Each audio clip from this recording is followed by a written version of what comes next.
दोस्तों, भारत में राजाओं के ऐसे किले हैं जो अपने आप में एक अनूठी कहानी को समेटे हुए हैं।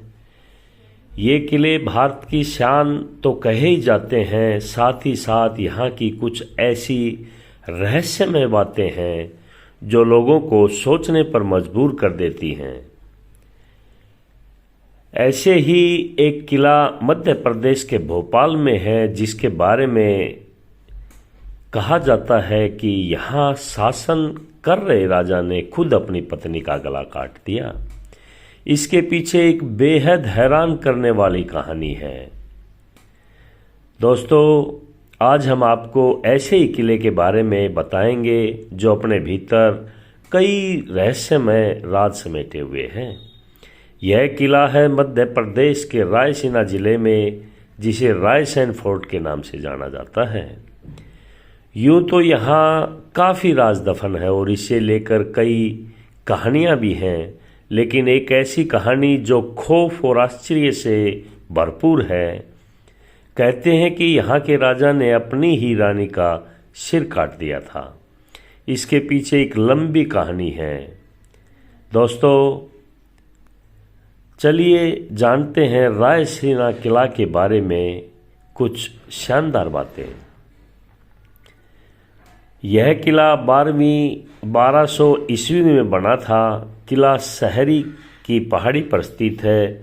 दो धर्मों की बराबर समानता को दर्शाने वाला यह किला भीतर एक मंदिर और एक मस्जिद है। भोपाल शहर में स्थित 800 साल पुराने किले में 9 प्रवेश द्वार और 13 टावर हैं।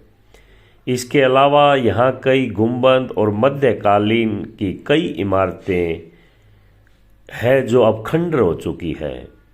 हालांकि अब यह महल सैकड़ों चमगादड़ों का घर बन गया है। दोस्तों, इस किले का इतिहास गौरवशाली रहा है। यहाँ काफ़ी राजाओं ने शासन किया। इनमें से एक थे शेरशाह सूरी। बताया जाता है कि शेरशाह सूरी ने इस किले को जीतने के लिए अपना सब कुछ दांव पर लगा दिया।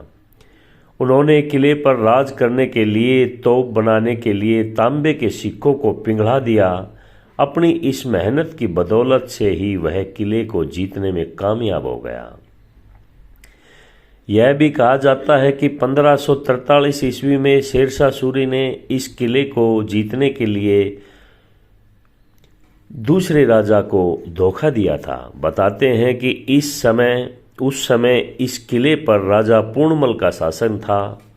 जब उसे पता चला कि उसके साथ धोखा हुआ है, तो उसने अपने दुश्मनों से अपनी पत्नी को बचाने के लिए उसका गला काट दिया।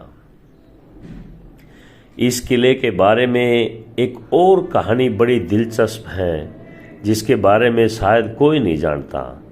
कहते हैं कि राजा राजसेन के पास एक पारस पत्थर है जो लोहे को भी छूने से सोने में बदल जाता है। यह एक रहस्यमय पत्थर है जिसके लिए काफ़ी लड़ाइयाँ हुई। जब राजा राजसेन हार गए तो उन्होंने इसे झील में फेंक दिया। हालांकि दूसरे राजाओं से इस पत्थर को तलाशने की काफ़ी कोशिशें की, लेकिन यह पत्थर उनको नहीं मिला। स्थानीय लोग कहते हैं कि आज भी इस पत्थर को ढूंढने के लिए लोग आते हैं। बताया जाता है कि एक जिन इस बेशकीमती और रहस्यमयी पत्थर की रक्षा करता है। हालांकि पुरातत्व विभाग को इस बारे में कोई खास प्रमाण नहीं मिले हैं, लेकिन कहीं सुनी कहानी को जानकर लोग आज भी पारस के पत्थर को खोजने के लिए यहाँ आते हैं, लेकिन उन्हें कामयाबी नहीं मिल रही। दोस्तों, आप लोगों को ये इन्फॉर्मेशन अच्छा लगे तो शेयर और लाइक ज़रूर करें। आगे भी ऐसी इन्फॉर्मेशन देते रहेंगे।